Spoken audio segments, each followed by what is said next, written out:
국내 금융을 총괄하는 금융위원장의 금융권에 대한 관리 감독 승인권이 강화됩니다. 이는 금융위원장의 위상을 강화해 경기 침체 등으로 부실해진 금융권의 체계를 바로잡기 위한 차원으로 해석됩니다.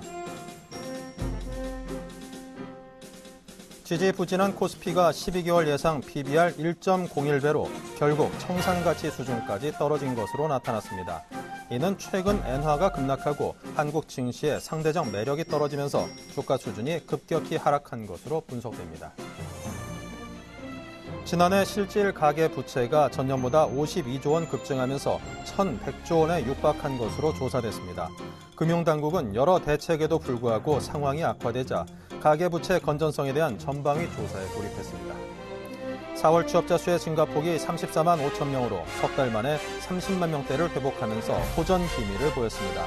4월 실업률 역시 0.3%포인트 떨어진 3.2%로 조사됐습니다.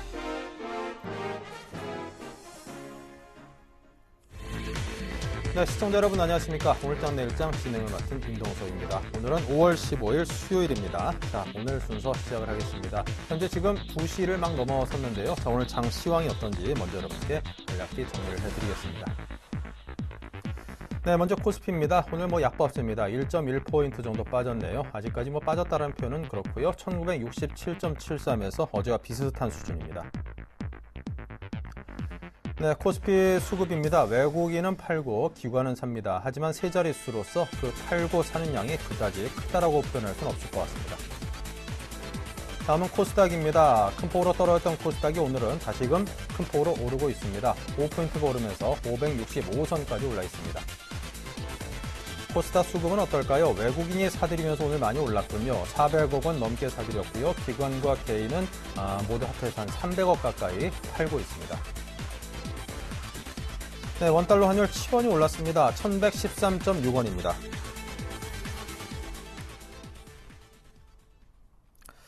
네, 자, 오늘 우리 시장이 그런대로 좀 코스닥이 다시금 올라주면서 이제 중소형주를 중심으로 한 코스닥이 본격적인 조정을 받는 거 아닌가라는 우려감을 상당히 씻어줘서 좀 다행이다 싶습니다. 자, 오늘장 내일장 일부 순서 주요 내용들부터 살펴봅니다. 이영권 연구위원회 애널리스트에게 듣는다. 정부의 벤처 지원 정책에 따라서 투자 심리의 개선되는 것을 기대한다고요. 자, 그리고 단기적으로 코스닥 시장이 좀 상대적인 강세를 띌 것으로, 그리고 핵심 종목을 중심으로 포트폴리오를 압축할 필요가 있다는 이야기를 듣겠습니다. 신승용 대표의 이슈인 추세 전환 가능성은 좀 제한적이다. 또 저금리를 인식해서 성장 스토리를 찾자라는 의견 듣습니다. 테마톡톡, 백신주 상승, 그리고 중국 AI 사망자가 추가로 발생하고 살인 진드기가 확산되고 있다고 하죠. 백신주에 대해서 관심 가져볼 만합니다. 자, 그리고 XTX 그룹에 대한 구조조정이 좀 일단락되면서 그룹주가 전반적으로 상승세 흐름을 타고 있다는 소식과 중국 관련주 상승세 흐름 이야기도 듣겠습니다. 7일간의 수익 다이어리, 오늘은 전진우 팀장의 코나 아이가 준비되어 있습니다. 네, 오늘장 자세한 이야기를 듣겠습니다. 하나대투증권 투자정보팀의 이영권 연구위원입니다. 안녕하세요. 네, 안녕하십니까. 네, 자, 박근혜 정부가 이 벤처를 살리는데 이 4조 3천억 원 정도를 투자하겠다고 하는데 이 정부의 벤처 지원 정책이 코스닥 시장에는 상당히 호재로 작용할 그런 크기라고 생각이 듭니다. 어떻게 분석하시는지요? 예, 그렇습니다. 이번에 정부 정책을 살펴보면은 벤처와 창업, 투자를 적극적으로 지원하겠다라는 부분들로 볼 수가 있겠는데, 결국은 벤처 투자 그리고 이 부분에서 파생이 될 수 있는 코스닥 시장에 긍정적인 영향을 미칠 것으로 기대가 되고 있습니다. 벤처 지원 정책으로 인해서 코스닥 시장 전반적으로 좀 투자 심리가 개선되는 것을 기대할 수가 있겠고요. 이번 정책을 보면은 M&A 활성화 정책 부분들도 좀 포함이 되어 있습니다. 결국 M&A를 진행하는 데 있어가지고 여러 가지 세제 혜택을 비롯해서 규제 부분들을 많이 완화하겠다라는 부분들이 있는데, 매수하는 기업은 법인세를 감면하고 매도 기업하는 주주는 증여세 부담에서 좀 부담을 완화시켜주겠다라는 부분들, 결국은 코스닥 기업들 중심 그리고 이제 작은 중소기업들 중심으로 인해서 M&A가 좀 활성화될 수 있다라는 측면 부분에서도 기술력이 있는 기업들 그리고 매각을 준비하고 있는 기업들 중심으로 좀 주목해 볼 필요가 있겠고요. 그리고 중소기업 가운데 코스닥 시장을 좀 진입하려 그러는 업체들을 위해서 2부 리그 라고 이제 볼 수 있는 이제 코넥스 조금 더 작은 창업 기업들 성장 모멘텀이 좀 될 수 있는 기업들을 좀 활성화할 것으로 보여지는데 이것도 역시 코스닥 시장 활성화 부분들에 좀 더 기여가 될 수 있을 것으로 보여집니다. 전체적으로 정부의 어떤 좀 공격적인 그리고 적극적인 정책 부분들로 코스닥 시장에 대한 투자 심리는 조금 더 개선될 수 있는 여건에 놓여 있다라고 이제 보여집니다. 네. 자, 아직 어제는 좀 거래소가 상대적으로 강세를 보였습니다. 하지만 오늘은 또 코스닥 시장이 강세를 보이는데요. 엎치락 뒤치락 하는 양상인데, 자, 그렇다면 오늘 코스닥 시장의 강세는 당분간 좀 지속될 수 있을까요? 일단 오늘 코스닥 시장의 강세는 정부 정책 부분들의 좀 수혜 기대감 이런 부분들도 작용하는 부분이 있겠지만 최근 이어지고 있는 코스닥 시장의 상대적 강세가 유지되고 있는 상태다라고 볼 수가 있겠습니다. 어제 거래소 강세가 나타나면서 이제 시장의 방향이 코스닥에서 거래소로 이전되는 것이 아니냐라는 그런 분석들이 있었는데 아직까지 거래소로 이제 매기가 이전되는 것을 논하기는 좀 시기상조인 부분들로 보여지고 있고요.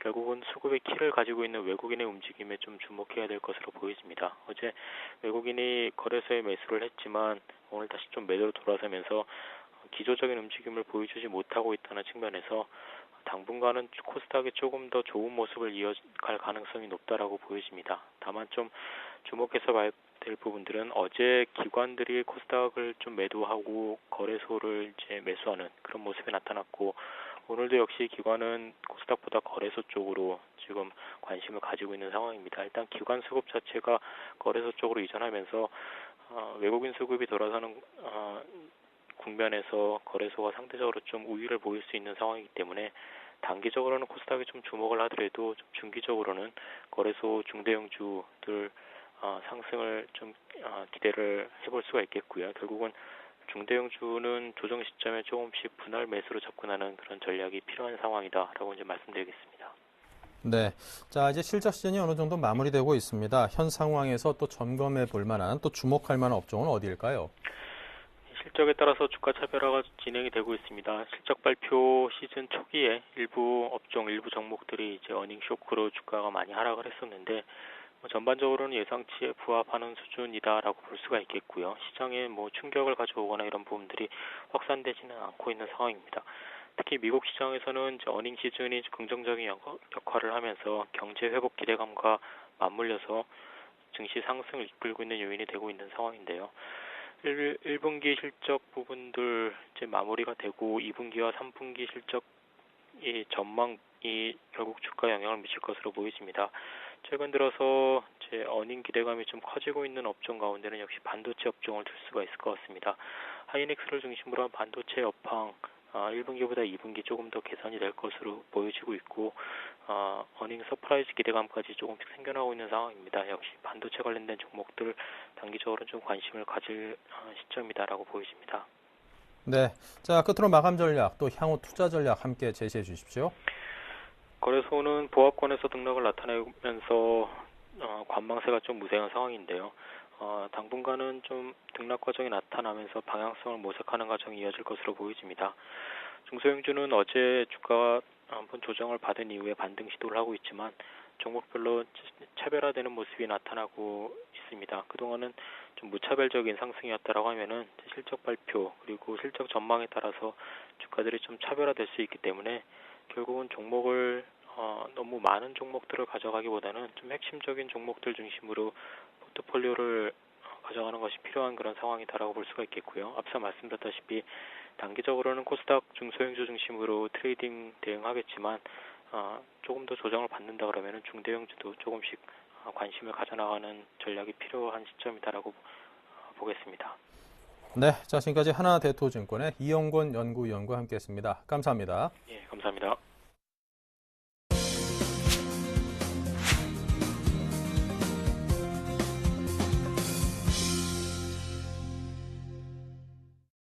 네, 자, 계속해서 알바트로스 투자자문의 신승용 대표와 함께 이슈인 진행하겠습니다. 안녕하세요, 신승용 대표님. 네, 안녕하십니까. 네, 자, 먼저 현 시장에서 눈여겨봐야 될 이슈들 어떤 것들인지 설명부터 해주십시오. 네, 일단 세 가지 또 뽑아봤습니다. 환율과 금리라는 아주 중요한 명제 부분 다시 한번 생각을 좀 해봐야 될 것 같고요. 두 번째, 그럼 그 환율과 명제라는 그 속에서 지금 현재 진행되었던 그리고 상당 기간 지속되었던 추세 전환이 가능할 것인가? 어제 그런 순간들 이런 부분들에 대한 그 전환 가능성이 있을까? 이 부분 좀 고민이 필요해 보입니다. 하지만 큰 그림에서 본다면 일단은 지금 현재 진행되고 있는 저금리 부분, 저성장 부분에 대한 인식 이 부분을 다시 한번 좀 새겨보고요. 이와 반대편에서 있는 좀 그 틈새 종목인 성장 스토리 찾기에 주목해야 되겠다. 이렇게 큰 그림에서 한 세 가지 정도 정리를 해보았습니다. 네. 자, 그렇다면 현 시장에 가장 큰 영향을 미치는 변수는 아무래도 요즘 들어서 환율 또 뭐 그와 관련해서 금리 인하 등등이 아닌가 싶습니다. 엔달러 환율이 뭐 벌써 100엔대 넘어섰고요. 전 세계적으로 지금 금리 인하 추세인데요. 앞으로 우리 시장에 이런 흐름이 어떤 영향을 주게 될 것으로 전망하시는지요? 예, 일단 그 전 세계 지금 말씀하셨던 대로 지금 환율에 기민한 그런 움직임들 나타나고 있고요. 이에 따른 자국의 환율을 보호하기 위한 각 국가들의 금리 인하 지금 계속돼서 이어지고 있습니다. 최근에 이제 그 뭐 헝가리까지도 그리고 어제는 이스라엘까지도 금리 인하를 하는 그런 모습들 나타나고 있었는데 우리나라 같은 경우 지난주 목요일 금리 인하를 전격적으로 단행을 했죠. 이에 따라서 전반적으로 지금 현재 그 저금리 추세 일단은 나타나고 있는데요. 이런 현상들이 시장 내 반작용으로 나타나면서 결국 시장 내에서 저성장이지만 지속적으로 성장이 가능한 종목이 무엇일까? 그리고 그 이자 수준을 감당할 만한 대체 투자처는 무엇일까? 대체 종목들은 무엇일까 하는 그런 부분들 지금 시장 내에 그대로 반영되고 있는 듯합니다. 그런 그 대표적인 주식들이 결국은 우선주 그리고 최근에 있었던 어떤 그 통신주들에 대한 강력한 그런 움직임이 아니었나 이렇게 생각이 되는데요. 이런 분위기들 지속될 쪽에 좀 무게를 두시고요. 이런 분위기에 편승하는 그런 전략이 필요해 보인다 말씀드립니다. 통신 같은 경우 지금 현재 뭐 화면에 나가고 있습니다만 오늘 어쨌든 장기간 어떤 그 급등에 대한 부담감으로 인한 어떤 그 조정 양상 나타나고 있는데요. 지금 현재 상승 진행되고 있는 이런 추세 부분은 어쨌든 조금 당분간 지속될 가능성이 있다라는 쪽에 무게를 두시는 것이 좋아 보이고요. 오늘의 조정, 어제의 조정 부분은 조금 좀 일시적인 상황으로 판단하시는 것이 낫지 않을까 이렇게 생각이 됩니다. 네. 어제의 조정은 좀 일시적인 것이다라는 판단을 들려주셨습니다. 자, 최근 우리 시장 낙폭 과대주의 반등이 상당히 뜨겁습니다. 시장 흐름을 좀 바꿀 만한 그런 움직임도 자주 포착이 되고 있는데요. 자, 큰 어떤 전체 흐름의 어떤 전환을 예상해봐도 될까요? 네, 추세 전환 가능성은 조금 좀 제한적이 아닐까 일단 결론부터 좀 말씀을 드리고 싶습니다. 지금 현재 진행되고 있는 글로벌 시장과 우리 시장과의 디커플링 현상, 다시 말씀을 드리면 선진 시장과 신흥 시장과의 디커플링 현상이라도 보셔도 무관할 듯합니다. 미국 증시, 독일 증시, 일본 증시 지속되는 연일, 오늘 같은 경우 일본 증시 15,000포인트를 넘어서는 그런 기염을 토하고 있는데요. 반면에 중국 증시 같은 경우 하락세를 면치 못하고 있습니다. 이런 디커플링 현상은 지속될 것에 무게가 실리고 있고요. 그럼 그 디커플링 현상의 그 배경에는 무엇이 있느냐 살펴본다면 결국은 외국인들의 움직임일 것이다라고 다시 한번 좀 강조를 드리고 싶습니다. 다시 말씀을 드리면 디커플링 그리고 외국인 수급 더 나아가서는 중국 경기 부분 그리고 이와 밀접하게 연관이 되어 있는 우리 시장 내 경기 민감주들의 행보 이 네 가지는 따로따로 움직이는 것이 아니라 한 몸뚱아리로 계속 움직일 가능성이 높겠다. 이 부분들 큰 추세로 이해를 하시고 대응 전략 마련해 나가셔야 되겠습니다. 결국은 그 엔화 약세를 국제시장에서 용인하고 있는 그런 부분들 중장기적으로 결국 우리 시장 내에도 영향을 지금 미치고 있습니다만 결국은 중장기적으로는 중국 경기 회복에도 분명히 그렇게 긍정적인 영향은 미치지 못할 것이다라는 부분 꼭 염두하시고요. 중국 경기와 관련된 경기 민감주 어제의 상승 부분 그리고 최근에 있어서의 화학주들의 상승 부분들 조금은 좀 가두리 장세라는 그런 차원 속에서 키맞추기 장세라는 차원 속에서 순환매 성격으로 이해를 하시고 기술적인 대응에 국한하시는 것이 좋겠다라고 다시 한번 좀 강조를 드리고 싶네요. 네. 자, 그렇다면 포트폴리오에는 좀 어떤 종목들, 어떤 업종들을 집중해서 담아야 될까요? 지금 현재 중요한 부분들 아무래도 그 성장 스토리, 저금리를 인식하고 성장 스토리를 찾는 것이 좀 중요하지 않을까 이렇게 좀 생각이 되는데요. 저금리에 대한 인식 확산되고 있다라는 것. 아까도 서두에서 좀 말씀을 드렸죠. 통신주에 대한 관심 부분 그리고 최근 들어서 특히나 그 배당을 조금 더 준다라는 차원 속에서 우선주에 대한 관심이 확산되고 있다라는 부분도 분명히 인지하시고 시장 대응 전략의 한 축으로 지금 삼으셔야 되겠다 말씀드립니다. 포트폴리오 말씀을 드리면요. 그 지난주와 그렇게 큰 변화는 없습니다. IT 비중 계속해서 필요합니다.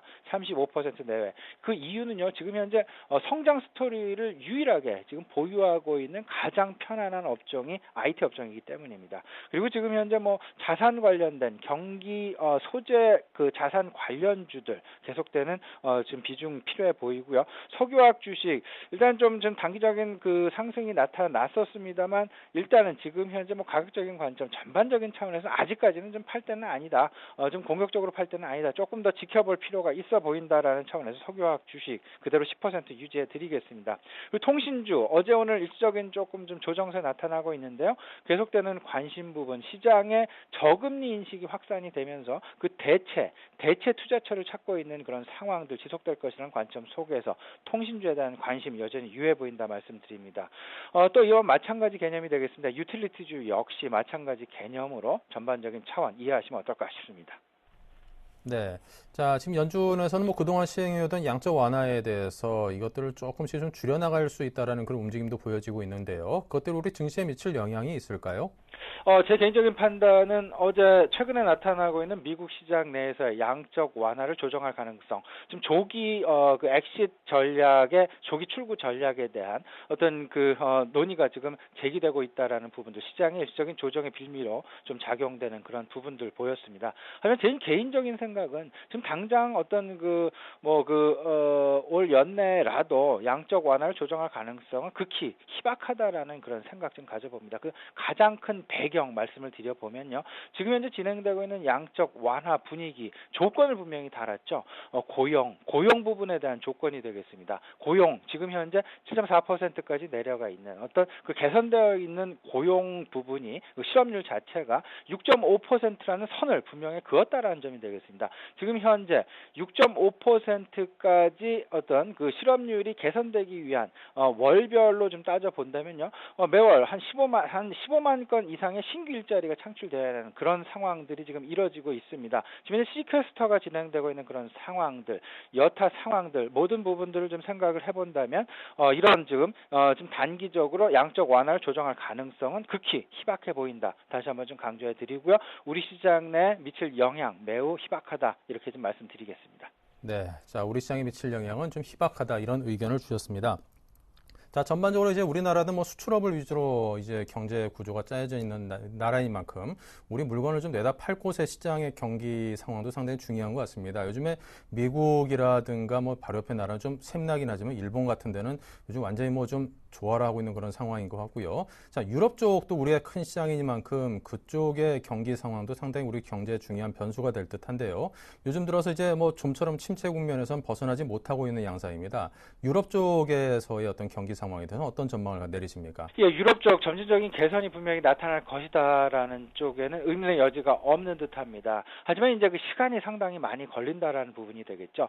증권 시장에 반영되는 순서 일단은 좀 그 부분에 좀 더 주목해 볼 필요가 있어 보이는데 지금 당장은 일단은 미국 경기에 주목해야 될 것이다. 하지만 우리 시장과 미국 시장의 어떤 그 디커플링 현상을 바꿔놓을 수 있는 추세 전환을 만들 수 있는 분명한 어떤 그 신호는 중국 경기에서 올 수밖에 없다라는 것. 따라서 지금 당장 우리가 주목해야 될 변수는 유럽 쪽보다는 오히려 미국의 경기가 지금 계속되는 어떤 그 호조세가 진행될 것이냐의 여부. 더 나아가서는 중국 경기를 어떤 그 변화시킬 만한 중국 정부의 그 추가적인 부양책이 나올 것이냐의 여부에 주목하시는 것이 지금 현재의 상황, 지금 현재의 어떤 그 대응 전략을 모색할 수 있는 가장 근접한 그리고 가장 빠른 어떤 그 대응이 아닐까 이렇게 생각이 되고요. 중국 경기 회복을 위한 중국의 어떤 그 금리 인하 가능성 여부 부분, 이 부분을 타진해 보는 것이 지금 현재 추세를 읽을 수 있는 가장 큰 어떤 핵심 변수가 아닐까 이렇게 좀 생각이 됩니다. 네. 자, 조금 전에 말씀해 주신 포트폴리오 관련해서 좀 질문을 하나 드려보고자 합니다. 자, 거기 보면 이 자산주에 대해서 20% 비중으로 말씀을 하셨거든요. 근데 요즘 들어서 이제 워낙 금리도 낮고 그러니까 다른 대체 투자 상품을 찾는 분들 입장에서는 사실 주식이란 게 상당히 리스키하기 때문에 이게 좀 불안해서 웬만해서는 또 못 들어갈 만한 상품이다라는 인식이 있는 것도 사실입니다. 아무래도 이런 상황에서는 이제 든든한 것이 이제 자산주가 아닌가 싶은데, 자, 그런 분들을 위해서 좀 눈여겨보고 계시는 자산주 갖고 계신 그 후보군 풀에 대해서 좀 종목별로 설명을 몇 가지 해주시면 꼽아주신다면 도움이 될 것 같습니다. 네, 알겠습니다. 자산주 참 막연한 어찌 보면 막연한 어떤 그 업종군이 될 수도 있을 것 같습니다. 지금 현재 그 유동성이 상당 부분 풀려 있는 상황이고요. 유동성에 대한 해지도 분명히 지금 필요한 그런 지금 그 어떤 그 상황이 진행되고 있다라고 말씀을 드려야 될 것 같습니다. 자산주 일단은 그 전반적으로 PBR 관점에서 접근하시는 게 가장 좋다라는 그런 생각이 들고요. PBR 관점에서 본다면 아직도 0.3배 미만에 있는 종목들 많이 있습니다. 대표적인 것들이 시멘트주하고요. 제지주가 되지 않을까 이렇게 생각이 되는데요. 시멘트주, 제지주 상당 부분 오른 것도 사실입니다. 하지만 아직까지도 그 PBR 관점에서 본다면 아직도 그 성장의 어떤 PBR 관점에서의 주가 상승의 여력이 충분히 있다라는 점 감안을 하시고요. 이런 부분들이 좀 곤란하시다. 조금 이런 부분들이 좀 부담스럽다 생각하시는 부분 조금 좀 다른 쪽으로도 생각의 관점을 좀 바꾸실 필요도 있습니다. 주식이 아닌 리츠 쪽에 대한 관심도 가져보시면 어떨까 싶습니다. 리츠 지금 어찌 보면 그 리츠라는 종목은 그 펀드로 지금 상장이 되어 있는 그런 종목들이고요. 그 리츠 분들 결국은 이제 그 빌딩에 대한 투자를 결국은 펀드화 시켜서 지금 상품화 시켜놓는 그런 상품이 되겠습니다. 리츠에 대한 관심 이제 서서히 바람이 불고 있습니다. 그 자산 그러니까 유동성 팽창 후폭풍을 고려한 해지 수단일 수도 있겠는데요. 이런 부분들 리츠에 대한 관심의 어떤 그 관심을 서서히 늘려가시는 것도 좋은 투자 대응 방안이다라고도 정리해드리고 싶습니다. 네, 리츠에 대해서도 설명을 해주니 웬만해서는 그쪽까지 눈이 좀 잘 안 갔던 게 사실인데 지금 말씀을 듣고 보니까 이런 것도 있었지라는 생각이 들면서 무릎을 탁 치게 됩니다. 자, 그리고 요즘 들어서 이제 건설업종이 바닥에서 이제 어느 정도 탈피하고 상당 부분 이제 머리를 딱 치켜들고 있는 상황인데 4대강 비리 관련해서 또 건설 업체들에 대해서 어느 정도 또 수사가 예정이 돼 있는 것 같습니다. 지금 움직임을 보면은 건설업종에 미치는 영향, 이제 또 주가 회복에 나서고 있는 현 상황에서 이게 상당히 좀 돌발악재가 될 수도 있겠다 싶은 염려가 들거든요. 어떨까요? 예, 일단 좀 이 부분은 아무래도 좀 장기화되면서 주가를 계속적으로 하방으로 누를 수밖에 없는 다소간의 좀 나쁜 재료다 이렇게 표현을 할 수밖에 없을 것 같습니다. 일단 주가 측면에서 본다면 지금 현재 가격 메리트 건설업종 분명히 나타나고 있습니다. 하지만 상단을 막을 수 있는 분명한 재료가 될 것이다. 지금 당장 어떠한 결과물이 나오면서 주가를 폭락시킬 만한 그런 재료는 아니겠으나 상승을 제한시킬 수 있을 만한 계속되는 시장 내 잠재되어 있는 부담으로 작용할 수밖에 없다. 이렇게 지금 생각을 하셔야 될 것 같습니다. 네, 알겠습니다. 잘 들었습니다. 지금까지 알바트로스 투자자문의 신승용 대표님과 함께 이야기를 나눠봤습니다. 말씀 감사합니다. 네, 감사합니다.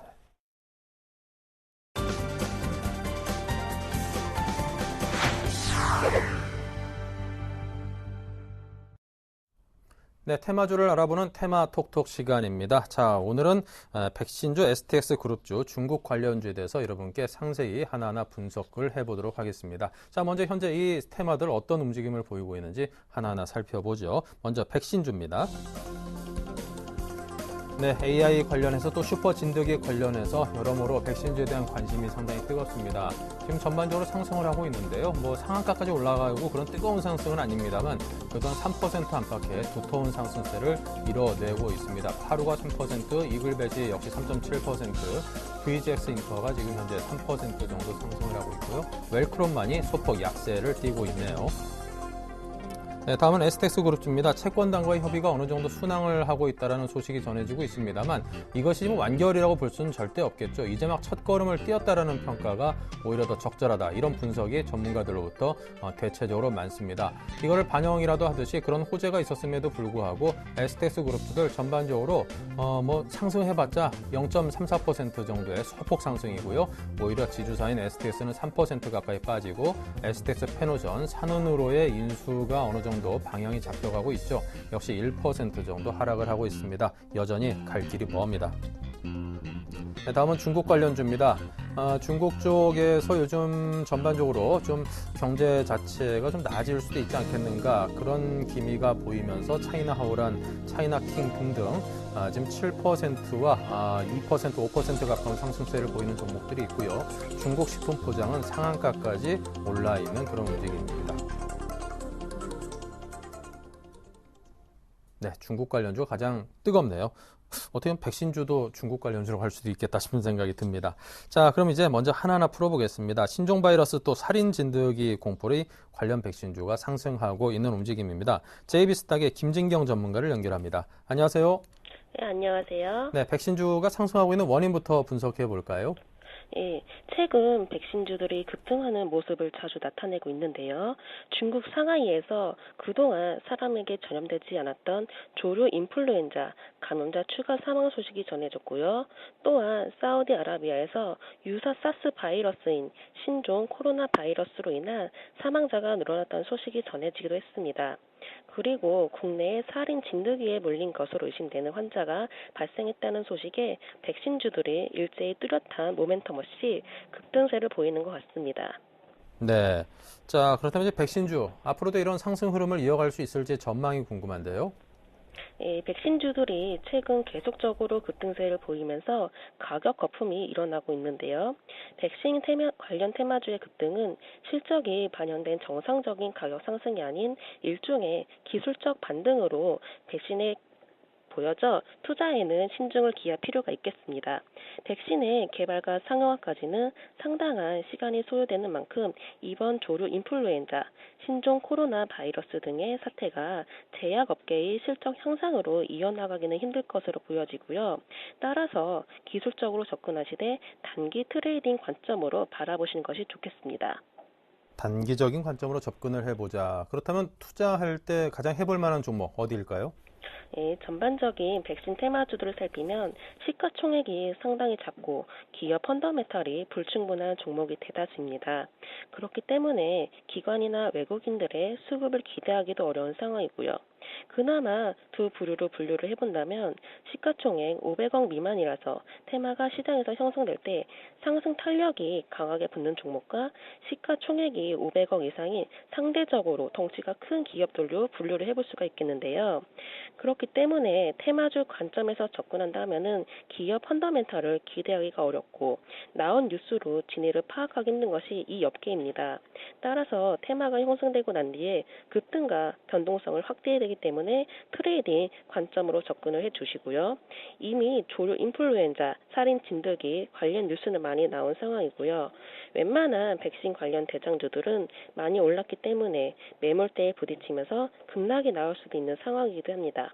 따라서 저는 기술적으로 바닥을 다져준 종목인 VGX 인터를 추천해 드리겠습니다. 바닥을 다져온 구간에서 에너지를 응집하면서 급등이 나올 수도 있고요. 지난 접점 가격대인 1,500원까지 시세를 낼 수 있을 것으로 보여집니다. 뚜렷하게 주가가 상승할 수 있는 모멘텀이나 펀더멘탈이 형성되지 않은 상황이기 때문에 단기 트레이딩 관점으로만 접근하시면 좋겠고요. VGS 인터 매수가 1,400원 부근에서 잡아보시고 목표가 1,550원, 손절가는 타이트하게 1,310원 제시해 드리겠습니다. 네, 자 지금까지 JB스탁의 김진경 전문가와 VGX 인터에 관한 종목 이야기까지 들었습니다. 감사합니다. 네, 감사합니다. 네, 다음은 STX 그룹주의 분석입니다. 네, STX 그룹주 오늘 전반적으로 약세라고 표현하는 게 맞겠다 싶습니다. STX가 3% 가까이 지금 하락했고요. 조선해양과 중공업만이 아주 소폭 조금 올라 있습니다. 나머지 종목들 전반적으로 하락세입니다. 네, 자율협약 타결 소식에도 불구하고 움직임은 좀 미미합니다. KTB투자증권 압구정지점의 김근호 과장 연결합니다. 안녕하세요. 네, 안녕하십니까? 네, 현재 STX 그룹주의 움직임은 좀 약세라고 정리해 볼 수 있을 듯한데요. 자, 이 네. 원인을 먼저 분석해 주시기 바랍니다.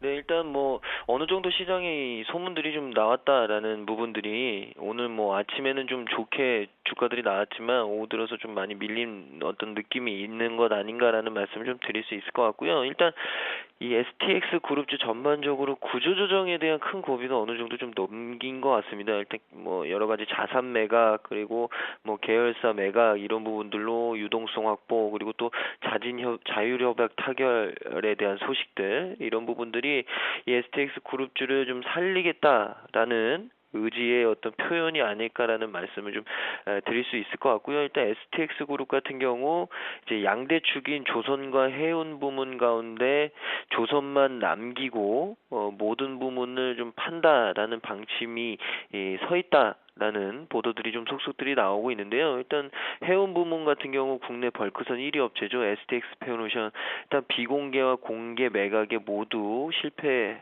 를 했기 때문에 일단 사는 피로의 어떤 매각을 좀 추진 중이라고 합니다. 그래서 현재 실사와 검토가 좀 진행이 되고 있다라는 얘기들이 나오고 있고요.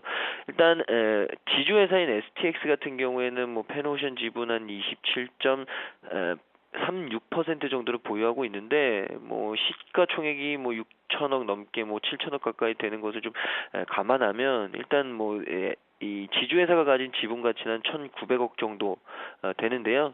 이 페노션 주가 자체가 이 리스크 때문에 굉장히 크게 떨어졌기 때문에 사실 경영권, 뭐 자산 가치 이런 부분들을 고려했을 때는 뭐 단순 지분 가치인 1,900억 이상이 될 가능성이 크지 않을까라는 게 전문가들의 판단입니다. 그래서 이런 부분들이 좀 된다면 일단 STX 그룹 자체의 어떤 이 유동성이 좀 풀리지 않을까라는 말씀을 좀 드리고 싶고요. 역시나 STX 에너지 자체도 매각 절차가 좀 진행 중에 있습니다.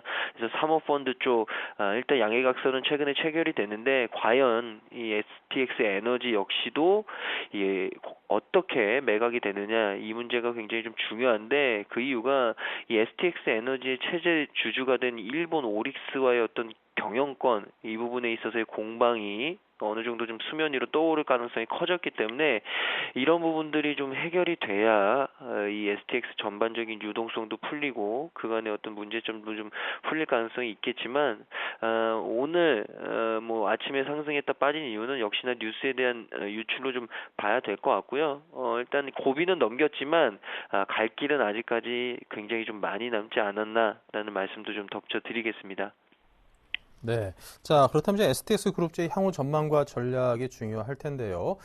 뭐 STX 페노션 같은 경우는 뭐 산업은행으로 인수될 것이다라는 전망이 지배적인데도 불구하고 뭐 주가는 그다지 또 긍정적인 흐름을 타지 못하고 채권단 자율협약 타결 소식에도 불구하고 그룹주의 전반적인 또 움직임도 힘이 없고 자, 이런 것들이 어떻게 보면 일반 투자자 입장에서는 이해가 안 가시는 부분들도 좀 있을 것 같습니다. 이런 분석과 함께 전망과 전략을 함께 좀 짜주십시오. 네. 일단 뭐 아직까지는 시간차를 분명히 두고 개선돼야 할 부분들이 STX 그룹주 전반적으로 전체적으로 산재해 있다라는 말씀을 좀 드리고 싶고요.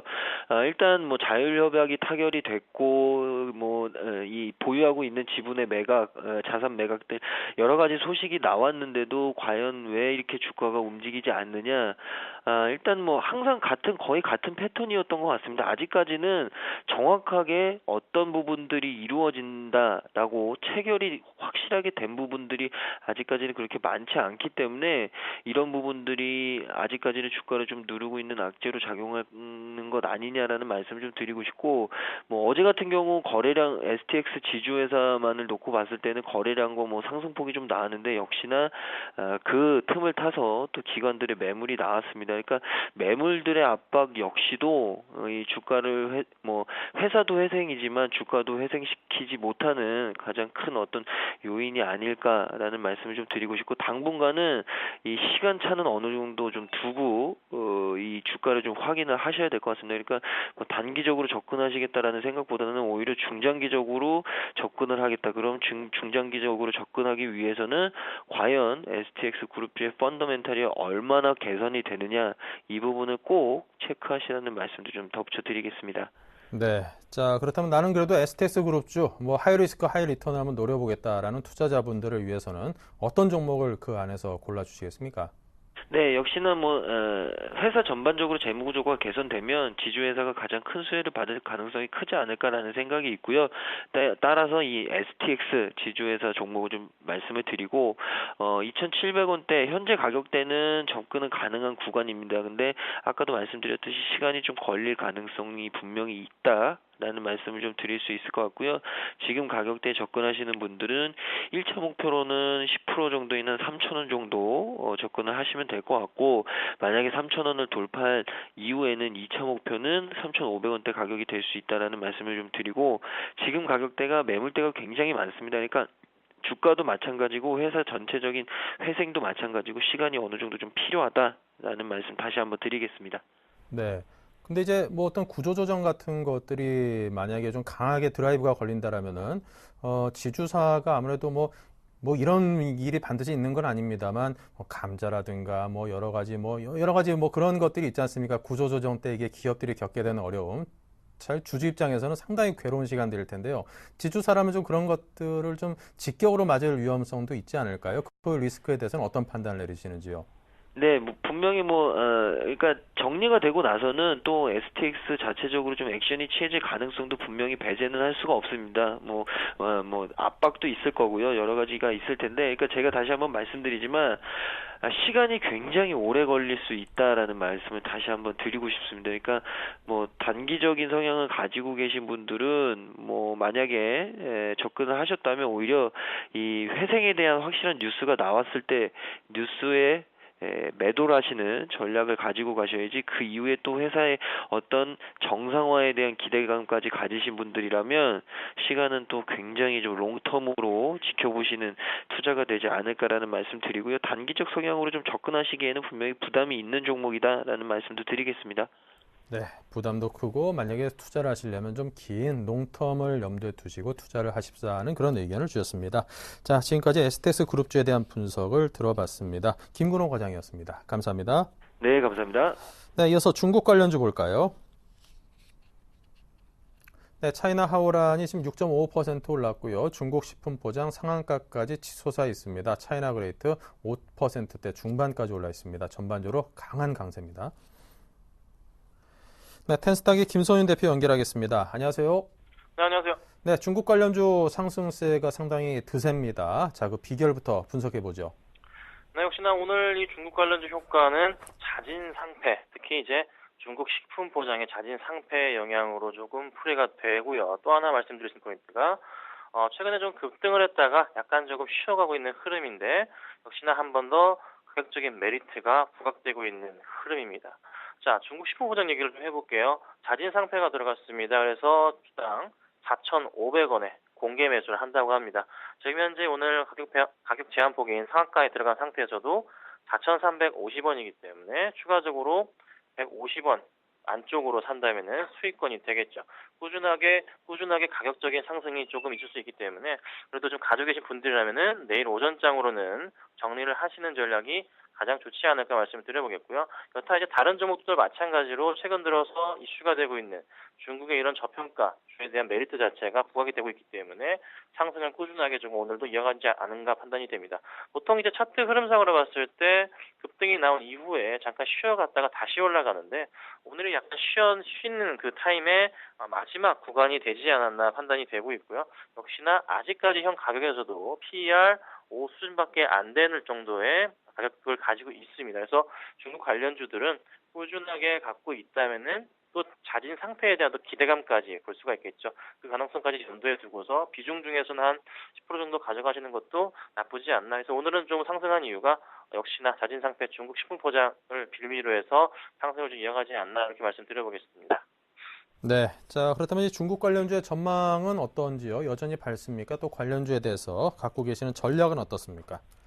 네, 참 이게 고민이 많습니다. 이 종목들을 또 사면은 중국 식품 포장처럼 뭐 자진 상패가 되면 정말 좋겠지만 또 그럴 확률 자체가 그렇게 또 크진 않은 모습이기 때문에 비중 자체는 역시나 크게 담으시면 안 됩니다. 그래서 비중은 10%를 넘어가지 않는 전략이 가장 좋은 전략이 되지 않을까 이렇게 좀 말씀을 좀 드려보고요.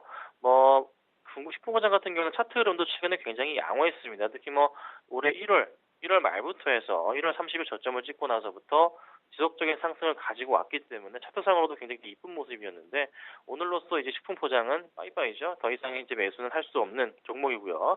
절대 내일부터는 따라서 매수하시면 안 됩니다. 내일 따라서 매수하신 분들 다 손해볼 확률이 있습니다. 그러니까 절대적으로 매수는 자제해 주시고 나머지 종목들 가운데서 이제 좀 관심 있게 보셔야 될 필요가 있을 것 같은데요. 전반적으로 뭐 비중을 딱 조금씩 해가지고 여러 종목을 다 같이 사놓는 전략도 나쁘진 않아 보입니다. 하지만 중요한 점은 오늘의 뭐 차이나 하원을 들어서 말씀드려보자면은 오늘 많이 올랐을 때가 12%까지 올랐다가 지금 6%대 머물러 있는데 한 번씩 이렇게 꼭 오전장에 급등한 이후에 오후장에 좀 쉬어가는 흐름이 중국 관련주들이 좀 굉장히 많이 나와주고 있습니다. 그래서 이 흐름 자체가 또 한 번 지속될 가능성이 있기 때문에 조금 오늘 현재 놀랐던 가격보다는 오늘 현재 기준가에 해당하는 가격대, 뭐 차이나 하오란 같은 경우에는 뭐 기준가 자체로 말씀드리면 좀 한참 6% 아래 가격이 되겠죠. 그 정도 1,800원 정도에서 가격을 생각하시고 대응하시는 전략이 가장 낫지 않을까 말씀을 드려보고, 여타 다른 관련주들도 오늘의 오른 폭보다는 오르기 전에 폭으로 해서 생각을 하시고서 대응하는 전략이 좀 가장 유효할 것 같다 말씀드리겠습니다. 네, 자 그렇다면 이제 뭐 중국 관련주 중에서 그래도 뭐 좀 투자를 하고 싶은 분 입장에서 딱 하나 좀 골라주신다라면은 그나마 어떤 게 좀 나을까요? 지금 워낙 뜨거워서 섣불리 손댔다가 좀 될까봐 염려가 됩니다. 네, 그렇죠. 좀 고민들이 많으실 것 같습니다. 자, 그러면 이제 뭐 가격적인 메리트와 더불어서 뭐 차트적인 그 기술적인 반등이 나올 수도 있는 메리트도 있는 그런 이제 종목을 하나 말씀을 드리면 예전에도 제가 굉장히 좋아하는 종목이었어요. 완리입니다. 완리라는 종목이고요. 이 종목은 꾸준하게 부동산 정책을 바꾸서 상승해 줄 수 있는, 그리고 2012년도에 사상 최대 실적을 달성했고요. 2013년도에도 그에 따른 또 기대가 있는 종목 중에 하나입니다. 역시나 굉장히 저평가돼 있는 종목 중에 하나이고요. 상승폭을 가져온다면은 단기적으로 한 120에서 뚫고 올라가주는 한 3,150원 정도까지도 충분하게 갈 수 있는 부분, 목표가를 한 3,200원 정도까지도 노릴 수 있는 좀 그런 종목이 아닌가라는 생각이 듭니다. 전반적으로 이 시장 상황에서 특히나 현재 부동산 정책, 건설주가 최근에 굉장히 잘 가고 있는 흐름을 알고 계신다면은 완리 이 종목도 국내 건설주 경기와 맞춰서 같이 한번 상승해 줄 수 있지 않을까 판단이 되고 있고, 중국의 부동산 정책과 맞물려서 또 한번 레벨업 할 수 있는, 그리고 또 2013년 사상 최대 실적까지 기대를 해볼 수 있는 종목이 되겠다 말씀을 드리겠습니다. 지금 현재 가격이 한 3,015원 정도인데요. 충분하게 걱정 없이 한 3,015원 정도, 3,020원 정도 매수한다면 괜찮을 것 같다고 말씀을 좀 드리고요. 목표가는 3,200원 짧게 보고서 좀 전고점 가격 정도 보고 대응하실 말씀드리고, 손절가는 한 2,800원을 좀 잡아드리겠습니다. 굉장히 좀 제가 낮게 잡았는데요. 21선 깨고서 완벽하게 무너져버린 차트 흐름 자체가 2,800원 부근입니다. 2,900원을 만약에 깨고 내려갈 때는 그때부터는 고민을 좀 하셔야 됩니다. 그래서 2,800원을 한 번이라도 터치할 경우에는 전략적인 매도를 통해서 현금 확보를 하시는 전략이 가장 낫다. 1차적으로는 3,200원 보고서 지금 현재가로 매수하시는 부분은 제가 추천드리도록 하겠습니다.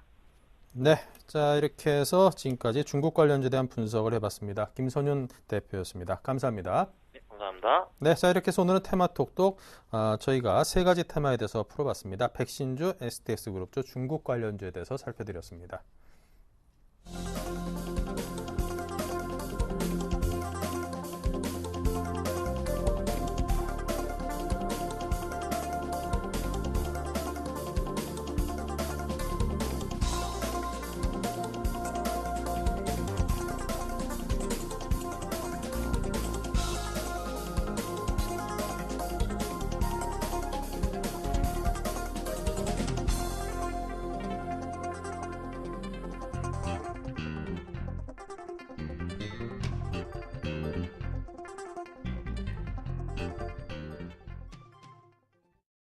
네, 7일간의 수익 다이어리 코너 이어가겠습니다. 어제는 한 종목 빼고 네 종목이 모두 다 손실권으로 빠져 있었는데요. 자, 오늘은 어떨지 지난 수익률 체크부터 하겠습니다.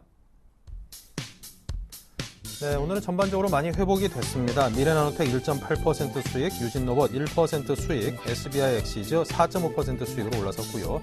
AP시스템 마이너스 1.7 조금 크네요. 테스도 마이너스 1.7% 두 종목이 현재 손실권입니다. 네, 이렇게 해서 전진우 팀장의 SBI 엑시즈가 4.5% 수익으로 오늘의 위너입니다. 네, 오늘의 위너인 아이러브스탁의 전진우 팀장 연결합니다. 안녕하세요.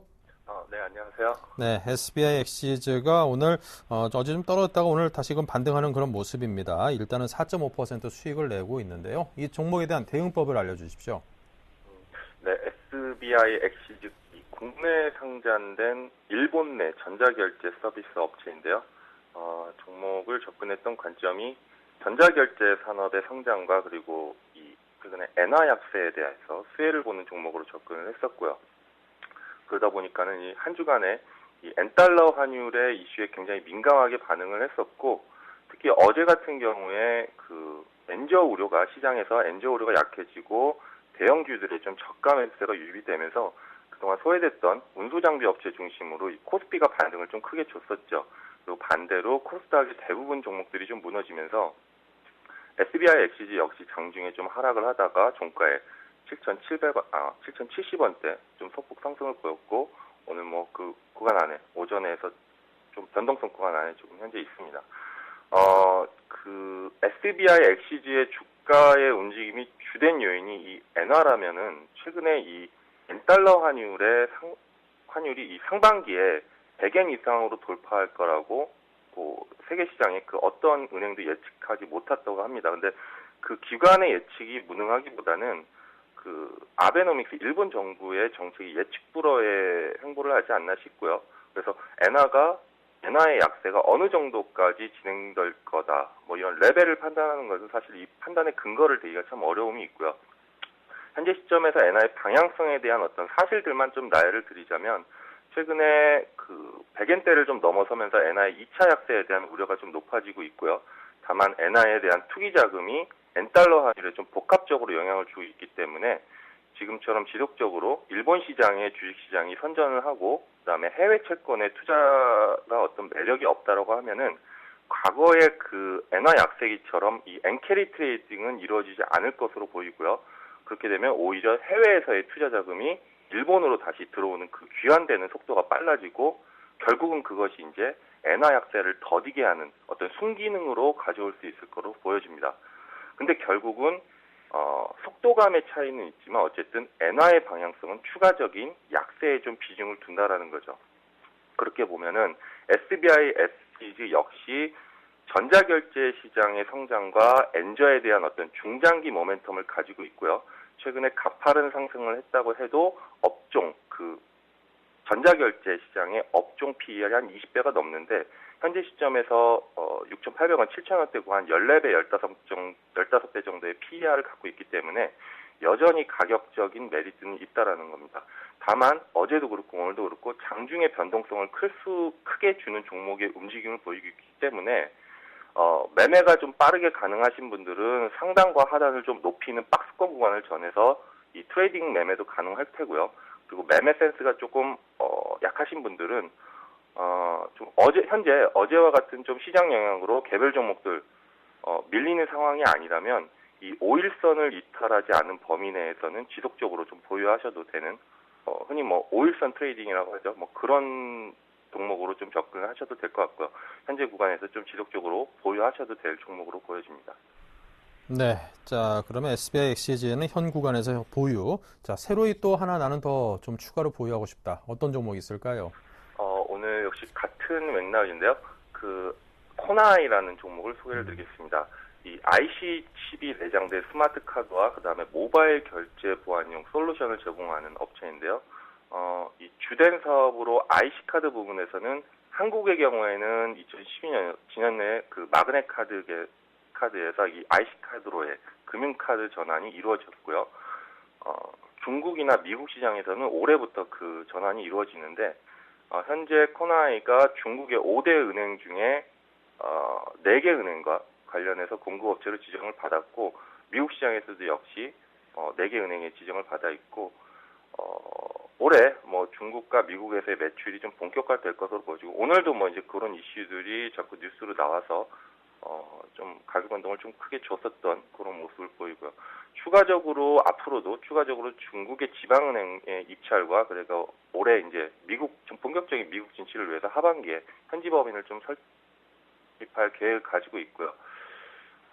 또 하나는 이 모바일 결제에 있어서 이 보안 솔루션 부분인데요. 현재 스마트폰에 탑재되어 있는 TSM이라는 것과 SE 시장에 최근에 보고 관련해 가지고 이제 기술 개발을 했었고 인증을 완료해서 올해부터 이제 좀 상용화 기대가 되는 부분도 있고요. 가격대가 이 SBI, 엑시즈처럼 이 종목 역시 최근 좀 가파른 상승을 보이다 보니까 지난주 질문 주셨던 것처럼 이 가격대 부담에 대한 질문에 대해서 먼저 말씀을 드리면요. 저 역시 좀 코나이를 지난주에 소개를 드리려고 하다가 다소 좀 가격대가 고점이지 않나 싶어서 망설였던 종목이었습니다. 근데 아쉽게도 이후에 좀 많이 강한 움직임들이 나왔고요. 이런 강한 움직임이 좀 가질 수 있었던 거는 그동안에 어제도 그랬지만은 제약주나 IT 부품주들 간의 어떤 추가적인 상승이 이 시장의 어떤 종목을 고르는 데 있어서 추가적인 상승이 좀 부재합니다.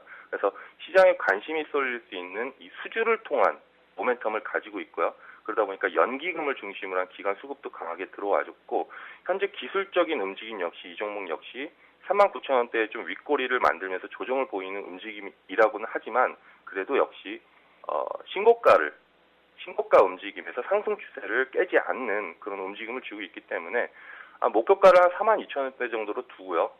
현재 부근에 한 37,000원대 접근을 하고 손절가는 어제 만들어 놓은 아래꼬리인 34,000원대를 손절가로 정해서 소개를 드리겠습니다.